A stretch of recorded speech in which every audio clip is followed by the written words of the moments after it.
I have been trying to stay minimalist for over 5 years now. The keyword here really is trying. I've reached several points in which I was very proud of the amount of things I had, or how clean my house looked on a daily basis, or even how white my home was. Yes, you heard that correctly, white. But no matter how hard I tried, the clutter always crept back. My wardrobe kept on growing, and I even found myself painting walls with actual color. Shocking, I know.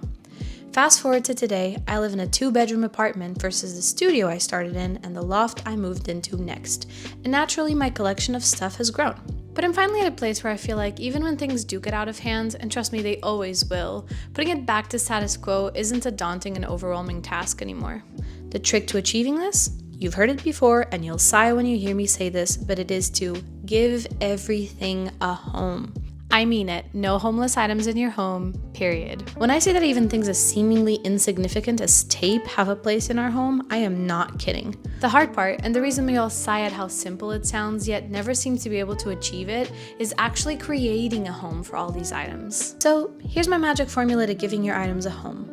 1, it needs to make sense. And I don't just mean that you shouldn't be putting your shampoo in your kitchen, but truly, don't put your shampoo in your kitchen. I mean that it needs to be so painfully obvious that it starts hurting your soul to put it anywhere else. Before I continue, let me make a very important disclaimer. I have a very sweet, very loving, very patient husband who wasn't always on board with my insane need to have everything in its place. It took us time for us to get where we are, and now that he's gotten used to it, living any other way is weird to him. This journey will be hard if you try to do it alone, but even harder when you factor in kids, partners, pets, roommates. But this is exactly what brings me to point number 2 of my magic formula. 1, it needs to make sense. 2, it needs to be painfully easy. The only way to navigate your own laziness or the simple existence of other beings sharing a space with you is to make your objects home so stupidly obvious and painfully simple that they just end up there. Let me give you an example. My husband is an avid gamer, and his consoles, controllers, cables, and accessories seem to always take over every surface of our TV closet, or worse, sofa, rug, dining room table. This used to be a constant stress point for us. I would either see it and put it away and resent him for it, or ask him to put it away and resent him for it. Until one day, I bought a box.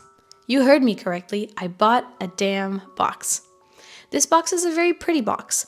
It looks good in our living room, it fits perfectly under our TV, but perhaps its most important feature, it's stupidly easy to open, toss things in, close, and push back into place. And thus, our living room started driving me a little bit less crazy, and my husband started being a little bit less afraid of leaving a cable out in the open lest I lose my damn mind on him again.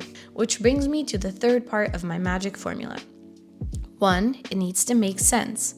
2, it needs to be painfully easy. And 3, it needs to be empty. Confused? Don't be. I'll break it down for you. Let's say you decided that from now on, all your shoes are going to live on a beautiful little shoe rack that you have somewhere in your hallway. And let's assume, for the sake of relatability, that you don't live alone. Perhaps you have a partner, a roommate, or a young child. If this beautiful little shoe rack is covered in shoes, then it is absolutely and completely useless to you. Shoes will inevitably take over their surroundings and perhaps even multiply. I have no actual evidence of this, but I'm an avid believer that clutter always finds a way to magically reproduce. How then might the shoe rack work, might you ask? If it's empty when your shoes are not on it. Your items' homes need to act as their station. When they are removed from it and a space opens up, it is only taken back up again by that same item. Let's say I decided to fill my husband's gaming box with snacks, socks, or even dog toys. Other than getting understandably a little pissed off, and perhaps even confused, his controllers would most likely end up on, around, or near the box instead. So back to the shoe rack example. You can use one of 2 methods to ensure there's always enough space. 1, decluttering it, putting off-season shoes away, for example. Or 2, expanding it, adding more levels to the shoe rack. Found yourself going out and buying more shoes? No problem. Declutter or expand. In my opinion, decluttering is always easier and cheaper than expanding. I follow the 1 in, 1 out rule. If I buy a new pair of shoes, it needs to be replacing an old one. Let's recap.